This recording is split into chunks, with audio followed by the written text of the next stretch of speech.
haddaad i tiraahdo mar dambe heesaa ayaa noqonayaa waxaad ogaataa inaan aniga dhimanayo markaan dhinta kadib fanaanad waa noqon kartaa laakiin intaa noolaa lagama yaabo hadalkaygu waa fahanto ma si aad u daawato dhammaan musalsalaadka ku baxa af Soomaaliga adigoo daawanaya habeen walba 33 musalsal mid walbana xilliga uu TV-ga saaran yahay 2 daqiiqo kadib aad ku daawan kartid ugu horreyn application-ka Telegram-ka ah kala soo deg Play Store-ka xagga kore ku qor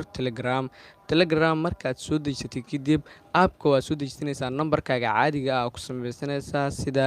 WhatsApp-ka oo kale kadib markaad soo samaysato xagga kore ee searching-ka aad waxaad qoraysaa Asaas TV markaad intaas qorto waa kaas kanaalka halkaas ayuu ka soo baxayaa waad ku dhufanaya kanaalka markaa kanaalka ku dhufato kadib